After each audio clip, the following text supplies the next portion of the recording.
Hi everyone, this is Demel Gonzalez of Heartwood Financial Services. Welcome to another edition of the market update for the month of February.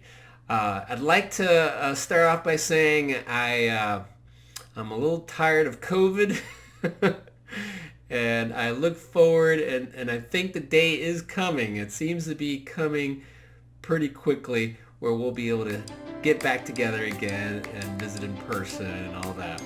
But anyway, enjoy the video. We got a lot of things on the hot topics of the day, such as inflation and the recent market volatility. And as always, feel free to share or give me a call if you have any questions about anything that I bring up in the video. Thank you.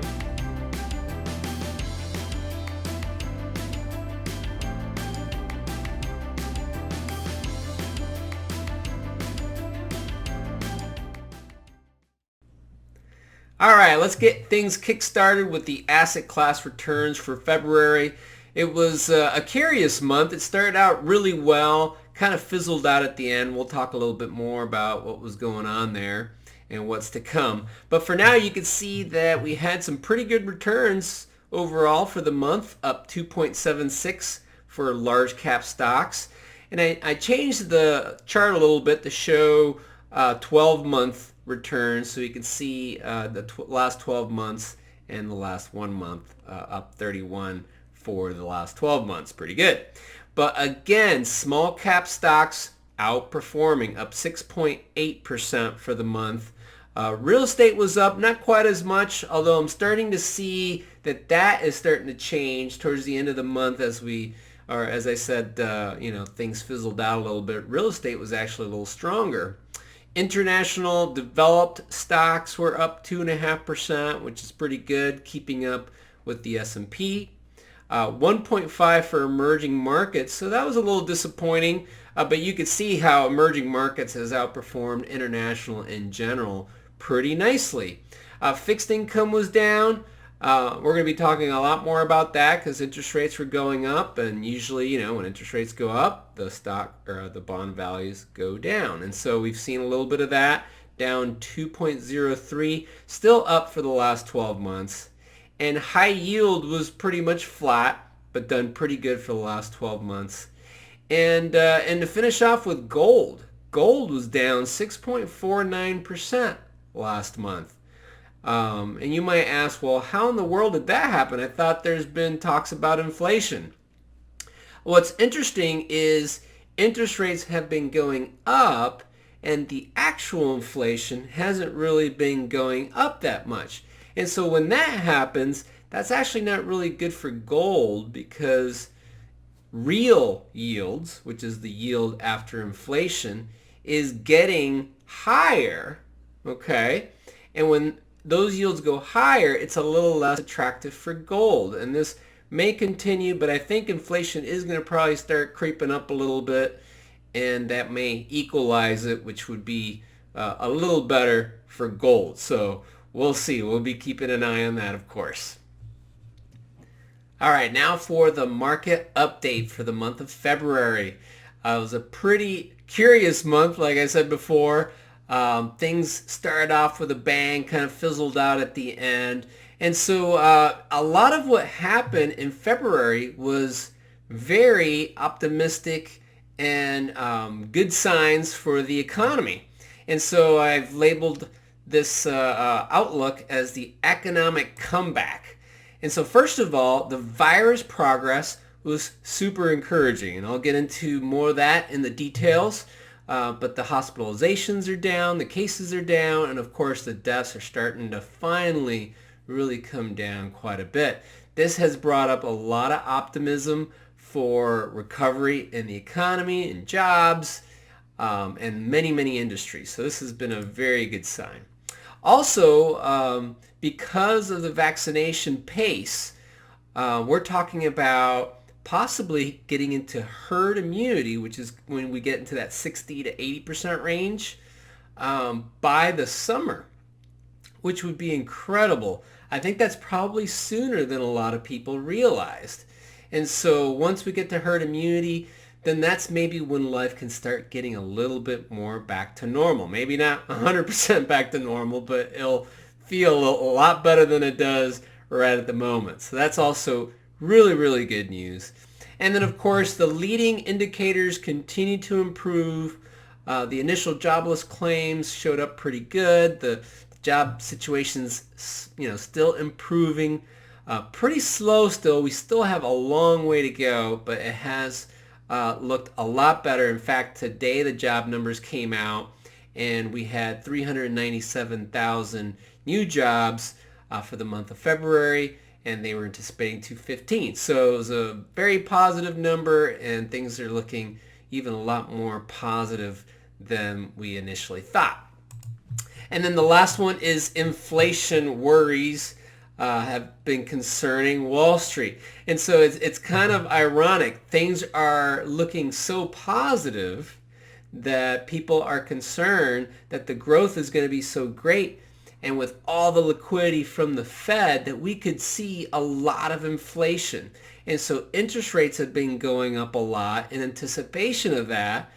And believe it or not, and this is what started to happen at the end of the month, that has spooked the markets. And we've seen a lot of volatility, a little bit more down than up over the last few weeks. And a lot of that is because of interest rates. And I'll get more into that again in the more detailed version. And of course, what's most important, not what happened, but the outlook, right? And so the title of the outlook slide is, Will Inflation Derail the Rally? This has probably been the number one question that I've been getting from clients that have been calling in or emailing. And frankly, it's all over the news, so it's kind of hard to miss. So here are my thoughts on that. First of all, inflation does look like it's going up. Although ironically, it's still pretty darn low, and it has been frustratingly low for the Fed, which is why they have been very eager to get inflation to go up.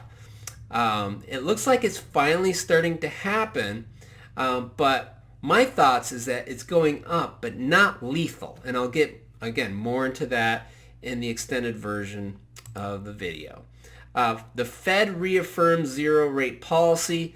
And so, like I said, and this was one of the reasons we had a pretty big sell-off earlier in the week, the Fed came on television again. Fed Powell came up and said basically he thought that the inflation was more transitory, and they're not super concerned at this point, and they plan to continue to leave interest rates really, really low, because their bigger concern is making sure the economy gets back to full strength. And then adding to real estate and other cyclicals has been another priority of mine for the month. You may have started to see some of those trades. Real estate tends to do well when there's inflation. So that's kind of the bonus with it. But real estate is really, for me, more of a recovery trade. As things continue to get better, people start getting out and about, going to hotels, visiting retail stores. You're going to see real estate start to really pick up. And it doesn't hurt that they have very attractive dividends right now, too. So finally, what are we doing at Heartwood? I'm keeping a very close eye on inflation. Certainly I am concerned about it, although not worried about it at this time. And so I do have some arrows in my quiver if I feel inflation really does start to get a little out of hand that I haven't quite used yet. So I'm closely monitoring that. But I will say, watching the growth stocks underperform so much compared to the cyclical stocks over the last month or so, it has really prompted me to accelerate some of the rebalancing trades that I have been seeing coming across my computer screen lately. Some of the stocks that had done really well over the last really 13 years, but especially over the last year, and starting to bring those back to balance. So you'll see those trades along with the real estate and the other cyclicals. Okay. So for the educational slide of the month, I have, as you can see, inflation has been on the mind of a lot of people. It's how to invest when there is inflation. I found this great chart from JP Morgan. They have the 4 quadrants here, and you can see how over here we have rising inflation, over here we have falling inflation, and on this axis we have going above average or going below average. And so where do we stand right now? Well, we stand in this quadrant right here where inflation is below average, okay, and it is starting to rise. So we're still in this quadrant here. So in this quadrant, this is a quadrant that is rather unique. It doesn't happen as often, only 4 times since 1988. It's actually the one that happens the least often, ironically. What does the best in this type of environment, believe it or not, is gold. Okay, so it, again, been baffling because gold has not really done very well so far, at least for the year, but it did very well last year. And so I think there could be a little bit of catching up there as well. Gold, obviously, last year was maybe being anticipated for how inflation was going to be later on. So gold does well, commodities do well. Look at that, REITs. REITs do very well. And of course, stocks do well, and in particular, emerging markets. Okay, small caps do better than the large caps, and value tends to do a little bit better. And here it's actually showing it pretty much neck and neck at 11%. And so it seems to jive with some of the trades and some of the positioning that I have right now in the marketplace to have a little extra gold than normal, to starting to get a little bit more into REITs. And I am considering commodities, especially if we see that inflation really pick up more than is currently at this time. Okay? Hopefully that was helpful. And as always, I'd like to leave you with an inspirational thought.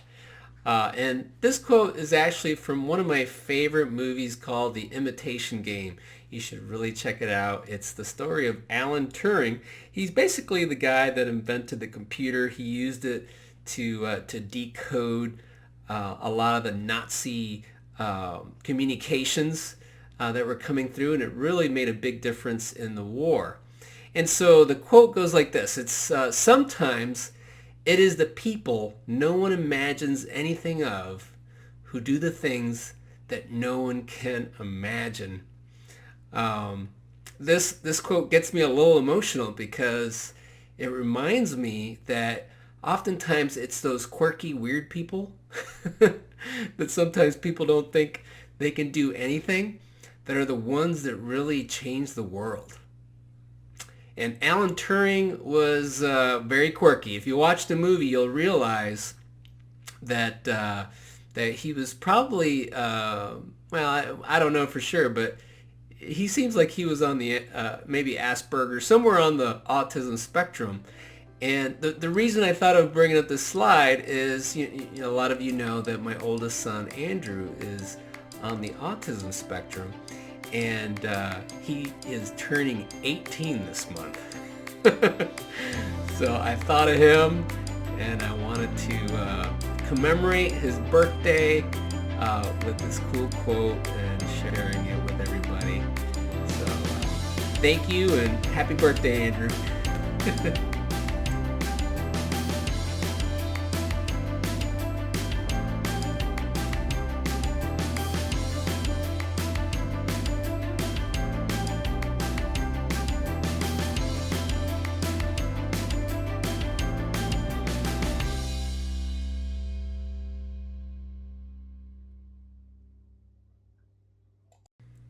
Alright, if you're still watching, congratulations. You have made it to the extended version of the video. Thank you for staying tuned.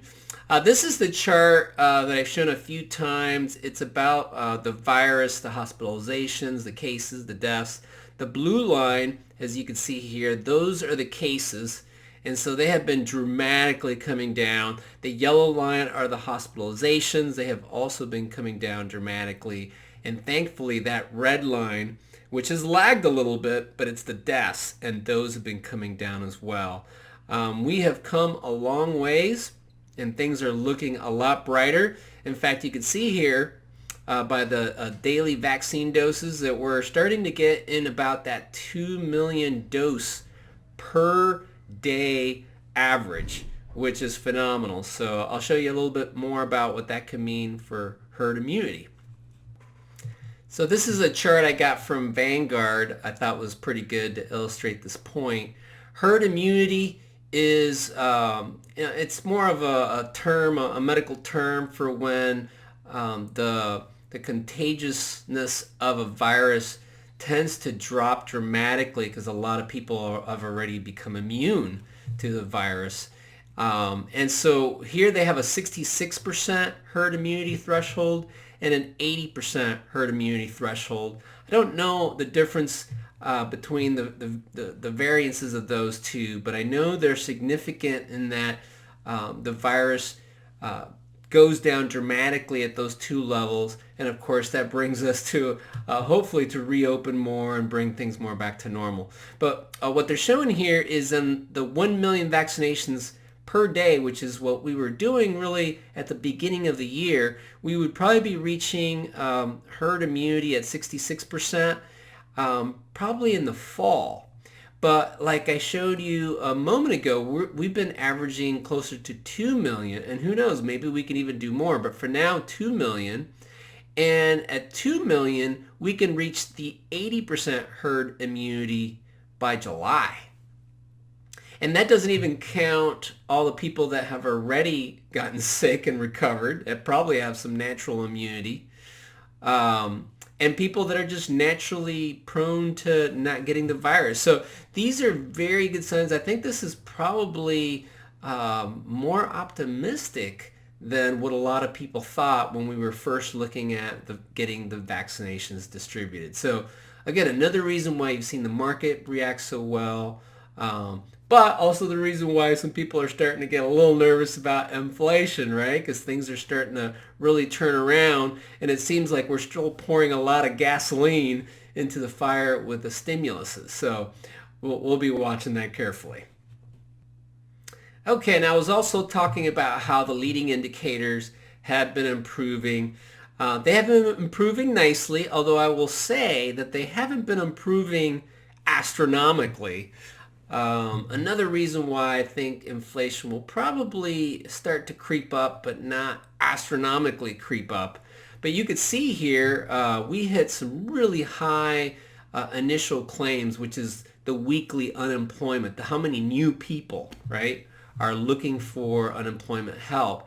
That has been dramatically coming down, okay, although it's kind of plateaued here for a little while, but you could see that it's still going down a little bit. But also I wanted to show this particular leading indicator to show you that we still have a long ways to go till we get to the point where we were pre-pandemic.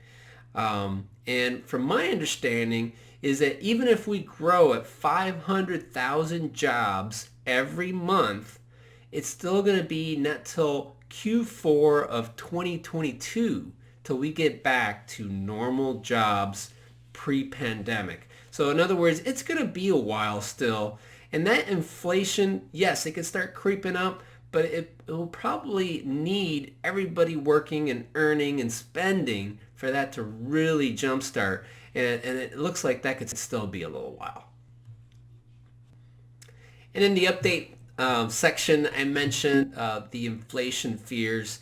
You've heard me use this a lot already. You can tell that this has been the number one talking point for the last month is the inflation fears. I wanted to explain to you a little bit about how that's actually being manifested into the economy. What I'm showing you here is a chart of the U.S. 10-year Treasury.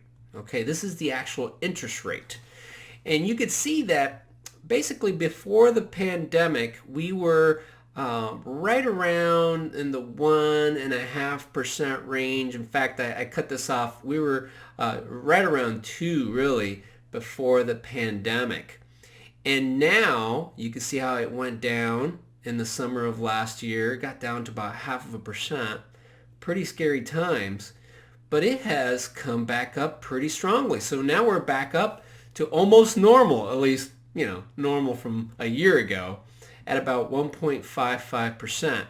A lot of you might say, well, what's the big deal, Demel? 1.5 doesn't seem very high, and I would agree with that. But what I would point out, and some of the validity with the volatility lately, is the speed of how quickly it went over here in December to where we are today, went up quite a bit, over 0.5%, really in like 2 months. And so that's what's concerning people. My thoughts on that is the interest rates are just starting to catch back up to where they should have been. You have to remember the Fed has lowered interest rates. There was tons of liquidity that was added to the capital markets. It brought all the prices of bonds and stocks and everything. It basically raised those prices up, which in bond means that it lowered their rates because it's, that teeter-totter effect. And so now the bonds are just starting to finally get a little bit more back to normal. So I feel like this is really more moving back to normal, and I just don't see this continuing at this pace. Of course, I could be wrong, and that's why we have to keep a close eye on it. All right, so in the outlook, you heard me talk about inflation and how I don't think it's a major threat. This is a chart of inflation. This is a chart I got from JP Morgan, and it goes back into the 70s, and you can see how, there were some really big inflation numbers back then.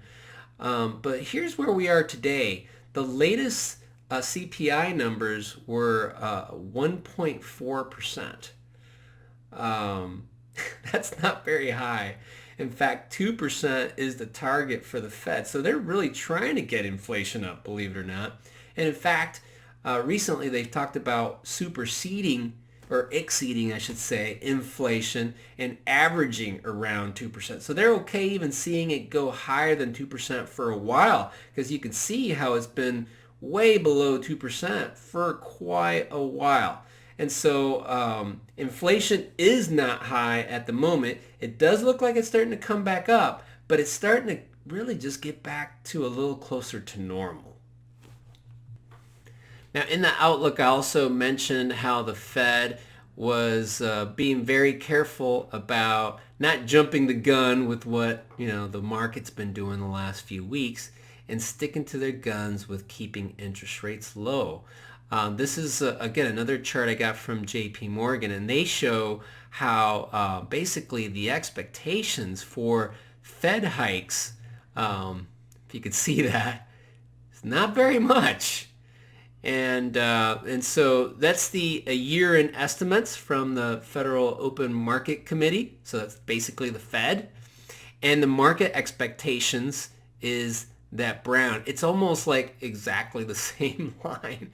So the Fed is really sticking to their guns here and keeping the interest rates low, and they will continue to do so because, again, they're more concerned about the economy than inflation at the moment.